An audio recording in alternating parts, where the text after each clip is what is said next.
All right, welcome back, everyone. My name is Dave. This is the Radical Independent. Thanks for watching the channel. I appreciate it.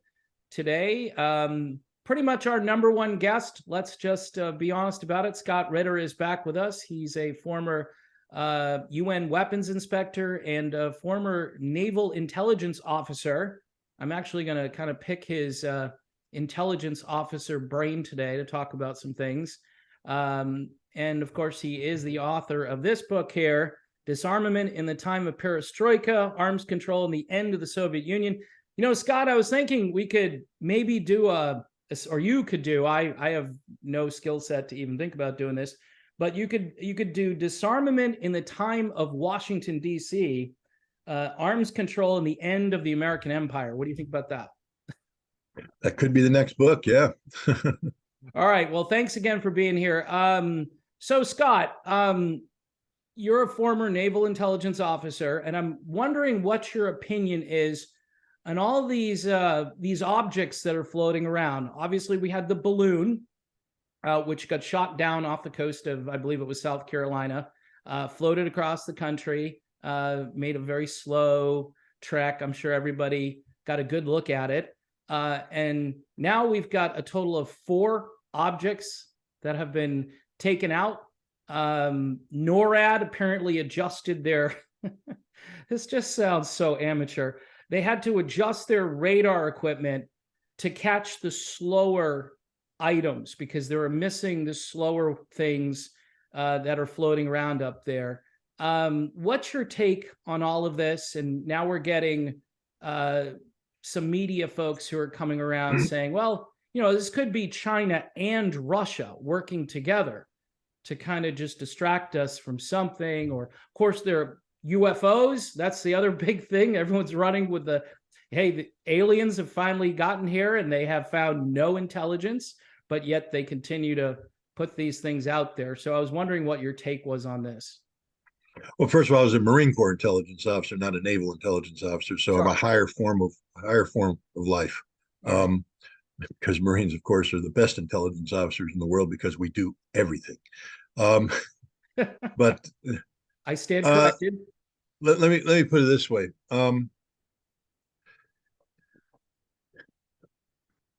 This is just one giant distraction. Just one giant distraction. The Chinese weather balloon, the Chinese, whatever we want to call that, it wasn't a sophisticated intelligence collection platform.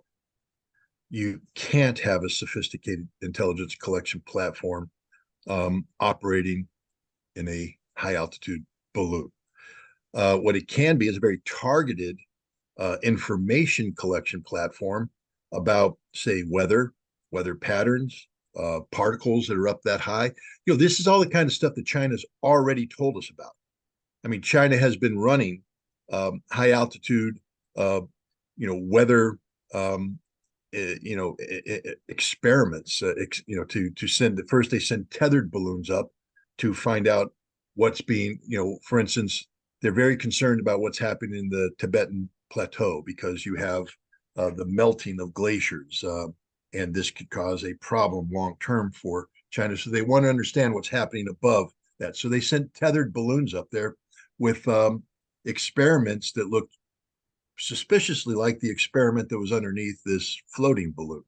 Now, so the Chinese aren't stupid. They know that you can collect information in one place, but when you're dealing with weather, you're dealing with patterns. They rotate around the Earth. So if you want to know about what's happening in Tibet, you need to know about what's happening around the world, where the changes are made to particle structure that has an impact on China. So you put these balloons up with these experiments and they collect the data. This, ladies and gentlemen, is what was happening. Nothing more, nothing less. If the United States government disagrees with me, I dare you to put your evidence out on the table. Make public the disclosure about what you found when you shot down this balloon. Bring out the technology, lay it out, and let experts look at it. Because frankly speaking, I don't trust the U.S. government ever again. They don't get a free pass. Mr. Kirby doesn't get up there and brief me and expect me to believe a word he's saying. This is a distraction. This is, and look at the embarrassment. I mean, suddenly we're shooting down balloons over Canada and the United States because they pose a threat to what? Air traffic, as if these balloons haven't been existing there forever. When was the last time an airplane went down after colliding with a balloon at 30,000 feet? Never, never. So don't tell me suddenly this is a national security threat that requires the tweaking of NORAD's radars so that we can send F-22 aircraft or F-16 aircraft up to fire 400,000 missiles to take down a balloon that we don't even know what it is.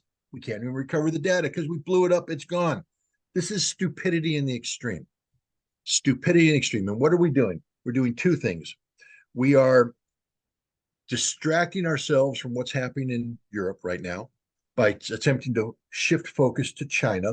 And we're hyping up the Sinophobia in America. We're trying to make Americans fear everything China, while distracting from our failures in Europe and the last time we embraced a phobia, Russophobia. That's all this is. This is one giant distraction by the Biden administration that's running scared. They have lost control of the world. They're not in control of anything. They don't control any narrative, so they're creating their own narrative. The Chinese balloon threat, and now we're finding out it's a Chinese-Russian balloon threat. This is stupidity of the highest order, and I would hope that people who call themselves journalists would just start asking basic, fundamental questions along the line of which I raised with you. What is the experiment? Why was it a threat? Why couldn't you identify the experiment? I mean, I don't want to get into too much classified information here, but we have airplanes that are actually specialized in flying and taking high resolution photographs of objects in the air. And I could have imagined that we could have taken one of these aircraft. They're normally based in Alaska because they fly and take photographs of Soviet or Russian reentry vehicles high in the air. Why couldn't they fly underneath this balloon and take a nice picture of it? Why couldn't we have taken an RC-135 electronic warfare or electronic intelligence airplane and fly it nearby to capture the signals coming from this thing, to gather a fuller intelligence picture before we shoot it down? I mean, again, we knew exactly what this balloon was. I'm telling you right now, there's a classified CIA briefing that was sent to the President of the United States that said this is a weather information collection balloon. The experiment is known to us. It's actually a joint experiment derived from work that we have been doing with the Chinese to collect information about global warming. And we shot the balloon down. And now we're shooting down all the other balloons that NORAD now is magically finding by tweaking their system. Stupidity of the highest order. Let me ask you a follow-up question. Is this like a campaign, like, the run up to the Iraq war or whatever war, where you have to convince the population that there's this threat? And people seem to really be interested in this, Scott. They're like, wow, I mean, and the UFO angle on top of it, where again, the conspiracy theorists, they say, okay, well, I'm a conspiracy theorist because I have questions about, the origins of a certain floating particle that may have come here from China, right? I'm the problem for asking the questions. And then, because I'm asking the questions, I'm automatically deemed a conspiracy theorist. But now it seems though the media has embraced the conspiracy theorist angle on this, and they're saying, hey, we don't know. I mean, you've got generals, you've got people going on TV saying, you know what, I can't rule out the fact that this might be a UFO. I mean, what are they doing, Scott? Are they just trying to terrorize the entire population at this point? Yeah, that's what governments do when they get panicked. And the Biden administration is panicked. This is panic. This isn't a campaign. This isn't sober individuals sitting down and saying things. Seymour Hersh just published a bombshell report about America declaring war against Germany, because that's what we did. This is a constitutional crisis for the president if people would just start asking the right questions. More and more, we're being confronted with our impotence against China. We have our military admitting that we can't fight a war in Europe anymore. All that chest thumping about 100,000 troops, they're now saying we don't have any ammunition. We don't have anything. We can't do anything. Sort of what I've been saying all along, paper tiger. And now they're coming up to the realization that China is also in a position to kick our butts. And the American people, you can't be honest with the American people. The government is never honest with you. This was the harsh lesson that I learned after the Colin Powell presentation to the Security Council on February 5th, 2003. I believed in Colin Powell. I believed in integrity. I believed that there were men and women capable of standing up and doing the right thing in government. I understand that government is fundamentally flawed because it's about power and money and corruption, but I believe that there were people that could navigate the system, get in position, and do the right thing. And after Colin Powell did what he did, I no longer believe that, and the facts have borne out the truth. Everybody in government lies about everything. Everybody in government lies about everything. Everybody in government lies about everything. When their lips move, they lie. They can't be honest with the American people about anything. Everything must be spun. Everything must be managed. Perception must be shaped. You can't trust the American people with the facts. And this is the God's honest truth. And I challenge anybody to prove me wrong, whether it's COVID or whether it's Iraq or Afghanistan. The government has never told the truth, not because they're deliberately trying to hide something, because they can't tell the truth. They can't be honest. They can't say, we don't know. Mm-hmm. Because we don't know becomes a political impairment. What do you mean you don't know? Are you weak? Are you stupid? No, it's just a complicated problem. We're trying to figure it out. You can't say we don't know. You can't be honest. So you have to stand up there and exude confidence. And you send forward the man with the fake smile, and he sits there and he tells you this, that, and he swears, I'm not lying to you. I would never lie to you. I am, of course, the epitome of integrity, and I would never mislead the American. He's misleading you every time he opens his mouth. He is a liar.